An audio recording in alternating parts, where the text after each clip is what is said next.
سربراہ جمعیت علماء اسلام فے مولانا فضل الرحمان اور سربراہ پی ڈی ایم وہ اپنی سیاست کیسے کرتے ہیں، ان کا لائف سٹائل کیا ہے اور آگے کیا کرنے جا رہے ہیں۔ مولانا دھرنے ہوئے، آزادی مارچ ہوئے، حکومت نہیں گئی، پھر دوبارہ سے لانگ مارچ کا اعلان۔ جب بھی ہارا ہوں اسٹیبلشمنٹ کے سازش کی بنیاد پر ہارا ہوں، براہ راست نہیں ہارا ہوں۔ مولانا آپ کے ایک بھائی سینیٹر، ایک ایم پی اے، بیٹا ایم این اے، کیا آپ موروثی سیاست کے قائل ہیں؟ کتنی شادیاں کی، کتنے بچے ہیں؟ ایک ہی شادی۔ آپ کی ماہانہ آمدن کروڑوں میں کہ اربوں میں؟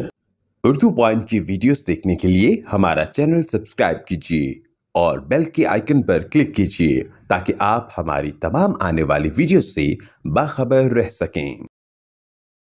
آج ہم آئے ہیں شور کوٹ ڈیرہ اسماعیل خان سربراہ جمعیت علماء اسلام فے مولانا فضل الرحمان اور سربراہ پی ڈی ایم ان کی رہائش گاہ پہ، جہاں سے انہوں نے سیاست کا آغاز کیا۔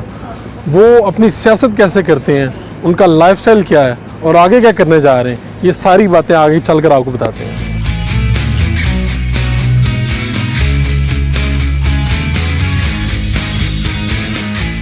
مولانا 27 سال کی عمر میں آپ نے پارٹی کی بھاگ دوڑ سنبھال لی تھی، 42 سال ہو گئے ہیں سیاست میں، کیا کھویا کیا پایا؟ دیکھیے، ہم جو جس جماعت سے ہماری وابستگی تھی اور ہے، اس کا ایک اپنا کانسیپٹ ہے۔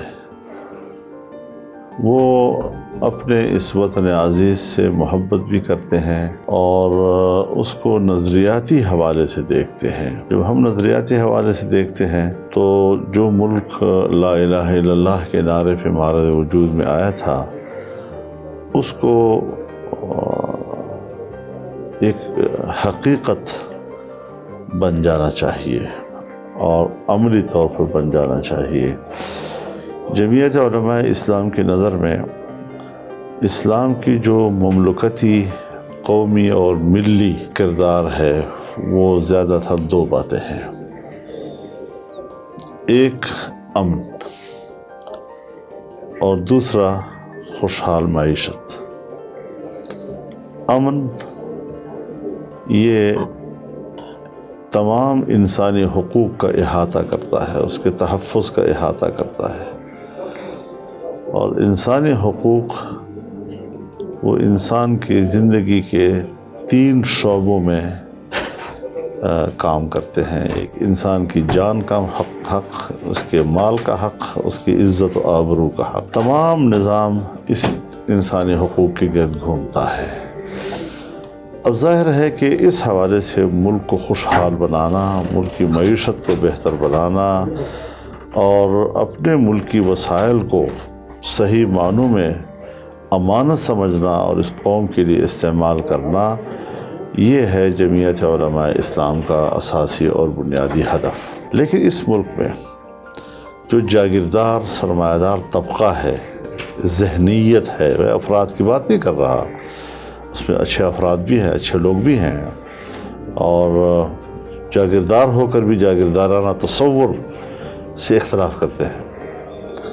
تو اس حوالے سے یہاں پر جو ایک ذہنیت بنی ہے، وہ ایک نظریاتی ملک کی نہیں بنی، وہ ایک مفاداتی ملک کی بنی ہے۔ اور یہاں پر سیاستدان یا سیاستدانوں پر مشتمل پارلیمنٹ یا پارلیمنٹ کے طے کردہ آئین اور قانون، اس کی عملداری جو ہے وہ یرغمال ہے اور اسٹیبلشمنٹ کے ہاتھوں یرغمال ہے۔ امراً ہم اس ملک میں اسٹیبلشمنٹ کے ہاتھوں ملک کو حقیقی معنوں میں اسلامی نظام، اسلامی ملک نہیں بنا پا رہے ہیں۔ جب تک اسٹیبلشمنٹ کے جی، لیکن وہ چونکہ اپنے آپ کو خفیہ رکھتے ہیں، پردے کے پیچھے رکھتے ہیں، تو عام آدمی کی نظر میں ہمیشہ اس کا ذمہ دار جو ہے وہ سیاستدان ہوا کرتا ہے۔ اس حوالے سے ہم نے کام شروع کیا ہے اور اس منزل تک پہنچنے کے لیے سفر جاری رکھا ہوا ہے۔ لہذا ہم کسی وقتی کامیابی کو بھی آخری منزل نہیں سمجھتے، ہم اقتدار تک پہنچنے کو بھی اپنا آخری منزل نہیں سمجھتے، بلکہ اس کو اپنے سفر کا حصہ تصور کرتے ہیں۔ تو کبھی ہم بڑی تیزی کے ساتھ آگے بڑھتے ہیں، لیکن یہ ہمارا ایک طر امتیاز ہے جمعیت علماء اسلام کا کہ وہ اپنی کارکن، ان کی کاوشوں، ان کی قربانیوں، ان کی تدبیر و حکمت اور اللہ کی نصرت و مدد سے آج ایک مقبول جماعت بنی ہے۔ یہ کسی نہ بین الاقوامی قوت کی پشت پناہی میں پروان چڑھی ہے، نہ ملک کے اندر کسی ادارے کی پشت پناہی کی وجہ سے پروان چڑھی ہے۔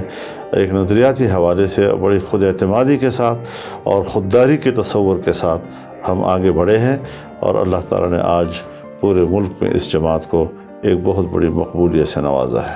آپ پر کتنے قاتلانہ حملے ہوئے، کتنی مرتبہ قید دیکھی؟ میں سب سے پہلے سن 1974 میں تحریک ختم نبوت میں جیل میں گیا تھوڑے دنوں کے لیے، پھر میں 1977 میں تحریک نظام مصطفیٰ میں جیل میں گیا، پھر 1981 میں جیل میں گیا، پھر 1982 میں جیل میں گیا، پھر 1983 میں جیل میں گیا، پھر 1984 میں جیل میں گیا، اور سن 85 تک میں جیل میں ہی رہا۔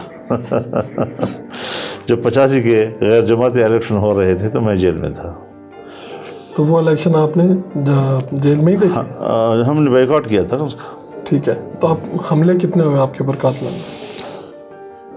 3 تو خودکش حملے ہوئے ہیں جو میری گاڑیوں پہ ہوئے ہیں، اور 3 راکٹ میرے ڈیرہ اسماعیل خان کے گھر پہ پھینکے گئے ہیں، جس سے کوئی جانی نقصان نہیں ہوا۔ موت سے کبھی ڈر نہیں لگا؟ ہمیں جو تربیت دی گئی ہے وہ یہ ہے کہ موت و حیات کا مالک اللہ ہے، یعنی ایسے حملے کہ جس سے آپ کی پوری گاڑی اڑ جائے اور اس کے 2 ٹائر اور اس کی رم بھی ٹیڑھے ہو جائے، اور اس کے باوجود وہ اس حالت میں 3.5 کلومیٹر کا سفر کر کے ہمیں گھر تک پہنچائے، اور اس کے بعد پھر بالکل ناکارہ ہو جائے جب ہم اتر جائیں، تو یہ اللہ کی طرف سے حفاظت کا انتظام نہیں تو اور کیا ہے۔ مولانا، آپ کے ایک بھائی سینیٹر، ایک ایم پی اے، بیٹا ایم این اے، کیا آپ موروثی سیاست کے قائل ہیں؟ جی، میں موروثیت کو ایک انبیاء کی سنت سمجھتا ہوں۔ یہ جو موروثیت کا لفظ استعمال کرتے ہیں، یہ یورپ سے متاثر ہے، یہ یورپ کا کانسیپٹ ہے جہاں وراثت ہی نہیں ہے، جہاں یہ پتہ نہیں کہ کس کا بیٹا ہے۔ تو اس قسم کی چیزیں جو ہیں، جب آپ کا ایک بڑا وہ فاؤنڈر ہو ایک نظریے کا، ایک جماعت کا، اور وہ ایک ایسی مقبولیت حاصل کر لے کہ اگر اولاد میں صلاحیت ہے اور وہ اس کا صحیح پیروکار ہے، اس کے نظریات کا حامل ہے، تو پھر وہ ایک نسبت ہوتی ہے جس نسبت سے آپ کو کارکن قبول کرتا ہے اور جماعت قبول کرتی ہے۔ ورنہ میں نے بہت سے خاندانوں کو دیکھا ہے جن کے بڑے جو ہے وہ بہت بڑے بڑے لوگ تھے، لیکن اس کی اولاد صرف پدرم سلطان بود پہ گزارا کرتی ہے کہ ہمارا باپ بڑا تھا، بس اس سے زیادہ کچھ نہیں ہوتا، اور وہ خاندان بیٹھ گئے ہیں، وہاں اب کوئی تحریک نہیں ہے۔ لیکن یہ ہے کہ اگر اللہ نے اس سلسلے کو چلایا ہے، اور یہ دنیا میں ہے، نہرو خاندان کو ہندوستان میں ایک قبولیت حاصل تھی، گاندھی خاندان کو قبولیت حاصل رہی ہے، نہرو خاندان کو ایک قبولیت حاصل رہی ہے، مسلمانوں میں مولانا حسین احمد مدنی کے خاندان کو آج بھی قبولیت حاصل ہے۔ جان ایف کینیڈی جو ہے وہ امریکہ کی ایک ایسی شخصیت تھی کہ ایک فرد کو قتل کیا گیا اور تب جا کر ان کی سیاست ختم کی گئی۔ ذوالفقار علی بھٹو کو ایک قبولیت حاصل ہوئی، اور ان کی نسبت سے ان کے خاندان کے لوگ جو ہے، اور پارٹی قبول کر رہی ہے اس کو، یا تو پارٹی انکار کرے نا، اگر پارٹی انکار کرتی ہے تو میں کیسے زبردستی کر سکتا ہوں جی؟ میری کیا حیثیت ہے پھر جی؟ تو کیا آپ کے بعد آپ کی پارٹی کی قیادت آپ کے بیٹے سنبھالیں گے؟ یہ نہیں مجھے معلوم، یہ آنے والے حالات پر۔ کیوں ہم باپ کی جگہ کو وراثتی حق نہیں سمجھتے، یہ جماعت کا حق ہوتا ہے۔ اگر جماعت نے ہم پر اعتماد کیا اور ہمارے اندر صلاحیت ہوئی تو پھر جماعت قبول کرے گی، اگر جماعت نے قبول نہیں کیا تو ہم گھر بیٹھ جائیں گے۔ کوئی بھی بن سکتا ہے، سب کوئی بھی بن سکتا ہے۔ ہماری جماعت کا منشور جو ہے، آپ اس کو ذرا پڑھیں تو صحیح، اور دستور کو ذرا پڑھیں تو صحیح، کتنی گنجائش ہے اس کے اندر کہ ہر کلمہ گو مسلمان جو ہے وہ پارٹی کا رکن بھی بن سکتا ہے، پارٹی کا عہدیدار بھی بن سکتا ہے۔ مولانا، دھرنے ہوئے، آزادی مارچ ہوئے، حکومت نہیں گئی، پھر دوبارہ سے لانگ مارچ کا اعلان، اب کیا ہوگا؟ جدوجہد ہے، چلتا رہے گا تاکہ عام آدمی یہ نہ محسوس کرے کہ ہم لاوارث ہیں۔ ایک تسلسل کے ساتھ ظلم قوم پر مسلط ہے، ایک ناجائز حکومت ہے، جو ناجائز حکومت لے کر آئے ہیں ہم اس سے بھی شاکی ہیں۔ آپ نے ایک ٹرم متعارف کروائی تھی، نکے دے ابا۔ نکے دا ابا تو نکے سے ناراض ہے، کیا آپ لوگوں کو نہیں پتا؟ میرے خیال میں ہمیں ایک ایسا ادارہ کہ جس کے